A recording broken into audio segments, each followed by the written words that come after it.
Good morning students. बेटा आज हम चैप्टर 11 का पार्ट 4 पढ़ेंगे, समूहवाची शब्द।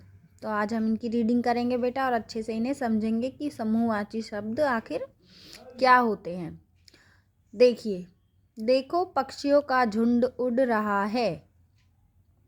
पिक्चर में आपको बेटा दिखाई दे रहा होगा, पक्षी उड़ रहे हैं बहुत सारे। तो जब बहुत सारे पक्षी होते हैं तो उन्हें हम क्या झुंड के रूप में संबोधित करते हैं। ये लकड़ियों का गट्ठर तोड़ दो। अब बहुत सारी लकड़ियों को हम क्या कहते हैं, ढेर को गट्ठर कहते हैं ना। वाह मेरा चाबियों का गुच्छा मिल गया। अब ये थोड़ी कहते हैं चाबियां मिल गई, या ये इनको भी गुच्छे से संबोधित करते हैं।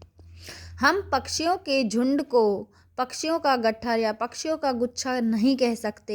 हिंदी भाषा में अलग अलग वस्तुओं या प्राणियों के समूह के लिए कुछ शब्द निर्धारित होते हैं, इन्हें समूहवाची शब्द कहते हैं।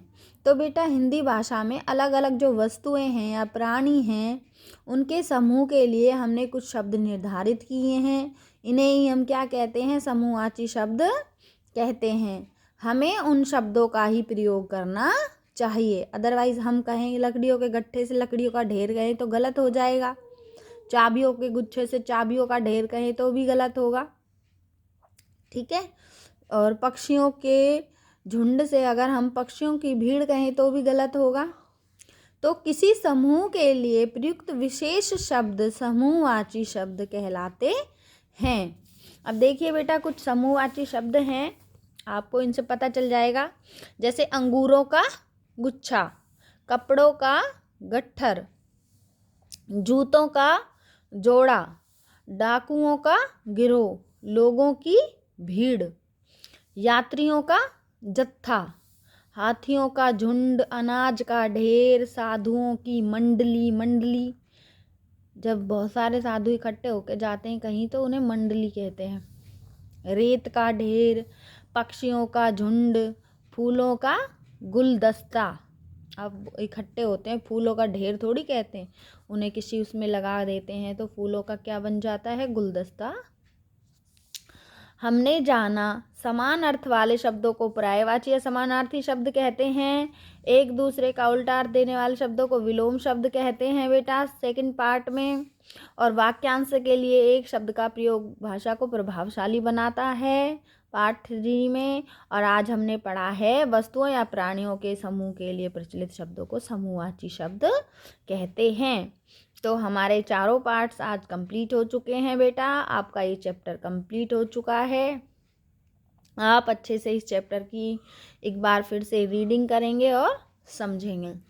अब देखिए बेटा इसका बुक वर्क है पीछे, आओ जांचें। चित्रों को समूहवाची शब्दों से मिलाओ। देखिए ढेर है रेत का, तो ये रहा रेत का ढेर, पर्वतों की श्रृंखला है बेटा, पर्वतों की श्रृंखला। ये है रेत का ढेर, ये दर्शकों का समूह, ये लताओं का कुंज। आओ खेलें समानार्थी शब्दों पर गोला लगाओ, उल्लू को अपने बच्चों तक पहुंचाओ। तो आप इसे कर लेना, जैसे समानार्थी शब्द क्या होंगे, पादप, विटप और तरु। ऐसे ही बादल है, इसका तो है ही नहीं। यहाँ पत्थर, पाहन, शिला, पाषाण, ये भी इसके ही हैं। यहाँ से आएंगे बेटा नदी, सरिता, वाहिनी, फिर यहाँ से होते हुए तटनी, हाथ, हस्त, पानी, और फिर आप पहुँच गए हो उल्लू के बच्चों तक।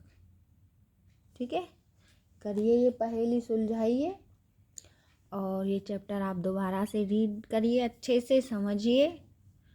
धन्यवाद बेटा।